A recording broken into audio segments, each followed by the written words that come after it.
سورہ انفال 9واں سپارہ، اس کی آیت نمبر 27 ہے۔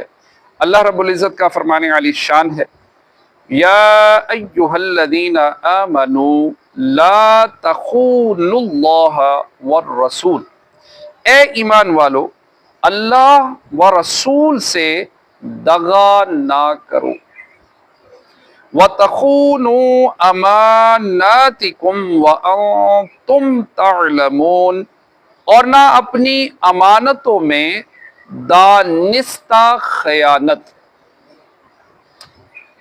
فرائض چھوڑ دینا اللہ تعالیٰ سے خیانت کرنا ہے، اور سنت کو ترک کرنا رسول اللہ صلی اللہ تعالیٰ علیہ وآلہ وسلم سے خیانت کرنا ہے۔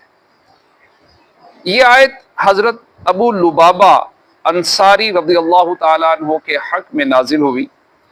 اس کا واقعہ یہ ہے کہ سرکار دو عالم صلی اللہ تعالیٰ علیہ وآلہ وسلم نے بنو قریظہ کے یہودیوں کا 2 ہفتے سے زیادہ عرصے تک محاصرہ فرمایا۔ وہ اس محاصرے سے تنگ آ گئے اور ان کے دل خائف ہو گئے، تو ان سے ان کے سردار کعب بن اسد نے یہ کہا کہ اب 3 صورتیں ہیں۔ ایک یہ کہ نبی کریم صلی اللہ تعالیٰ علیہ وآلہ وسلم کی تصدیق کرو اور ان کی بیعت کر لو، کیونکہ خدا کی قسم یہ ظاہر ہو چکا ہے کہ وہ نبی مرسل ہیں، اور یہ وہی رسول ہیں جن کا ذکر تمہاری کتاب میں ہے۔ ان پر ایمان لے آئے تو جان مال اہل و اولاد سب محفوظ رہیں گے۔ اس بات کو قوم نے نہ مانا، تو کعب نے دوسری صورت پیش کی اور کہا کہ تم اگر اسے نہیں مانتے تو آؤ پہلے ہم اپنے بیوی بچوں کو قتل کر دیں، پھر تلوار کھینچ کر محمد مصطفیٰ صلی اللہ تعالی علیہ وآلہ وسلم اور ان کے صحابہ کرام علیہم رضوان کے مقابلے میں آ جائیں، تاکہ اگر ہم اس مقابلے میں ہلاک بھی ہو جائیں تو ہمارے ساتھ ہم اپنے اہل خانہ اور اولاد کا غم نہیں رہے گا۔ اس پر قوم نے کہا کہ بیوی بچوں کے بعد جینا ہی کس کام کا؟ کعب نے کہا یہ بھی منظور نہیں، تو حضور اکرم صلی اللہ تعالی علیہ وآلہ وسلم سے صلح کی درخواست کرو، شاید اس میں کوئی بہتری کی صورت نکلے۔ انہوں نے تاجدار رسالت صلی اللہ تعالی علیہ وآلہ وسلم سے صلح کی درخواست کی، لیکن حضور اقدس صلی اللہ تعالی علیہ وآلہ وسلم نے اس کے سوا اور کوئی بات منظور نہ فرمائی کہ اپنے حق میں حضرت سعد بن معاذ رضی اللہ تعالی عنہ کے فیصلے کو منظور کرے۔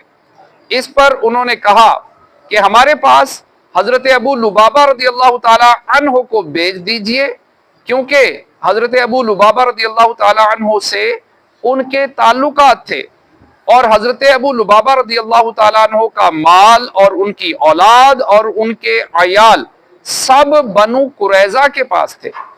حضور اقدس صلی اللہ تعالیٰ علیہ وآلہ وسلم نے حضرت ابو لبابہ رضی اللہ تعالیٰ عنہ کو بھیج دیا۔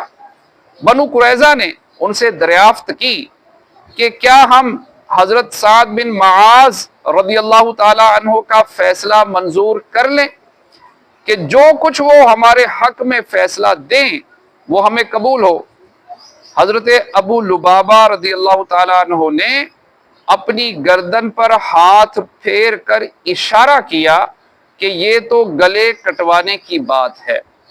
حضرت ابو لبابہ رضی اللہ تعالیٰ عنہ کہتے ہیں کہ میرے قدم اپنی جگہ سے ہٹنے نہ پائے تھے کہ میرے دل میں یہ بات جم گئی کہ مجھ سے اللہ عز و جل اور اس کے رسول صلی اللہ تعالی علیہ وآلہ وسلم کی خیانت واقع ہوئی ہے۔ یہ سوچ کر وہ تاجدار رسالت صلی اللہ تعالی علیہ وآلہ وسلم کی خدمت میں نہ آئے، سیدھے مسجد شریف پہنچے اور مسجد شریف کے ایک ستون سے اپنے آپ کو بندوا لیا، اور اللہ عز و جل کی قسم کھائی کہ نہ کچھ کھائیں گے نہ پئیں گے یہاں تک کہ مر جائیں یا اللہ تعالیٰ ان کی توبہ قبول کرے۔ وقتاً فوقتاً ان کی زوجہ آ کر انہیں نمازوں کے لیے اور طبعی حاجتوں کے لیے کھول دیا کرتی تھی، اور پھر باندھ دیے جاتے تھے۔ حضور انور صلی اللہ تعالی علیہ وآلہ وسلم کو جب یہ خبر پہنچی تو فرمایا کہ ابو لبابہ میرے پاس آتے تو میں ان کے لیے مغفرت کی دعا کرتا، لیکن جب انہوں نے یہ کیا ہے تو میں انہیں نہ کھولوں گا جب تک اللہ تعالیٰ ان کی توبہ قبول نہ کرے۔ وہ 7 روز تک بندے رہے اور نہ کچھ کھایا نہ پیا، یہاں تک کہ بے ہوش ہو کر گر گئے۔ پھر اللہ تعالیٰ نے ان کی توبہ قبول کی۔ صحابہ اکرام علیہم رضوان نے انہیں توبہ قبول ہونے کی بشارت دی تو انہوں نے کہا خدا کی قسم جب تک رسول کریم صلی اللہ تعالی علیہ وآلہ وسلم مجھے خود نہ کھولے تب تک میں نہ کھولوں گا۔ رسول اکرم صلی اللہ تعالی علیہ وآلہ وسلم نے انہیں اپنے دستے مبارک سے کھول دیا۔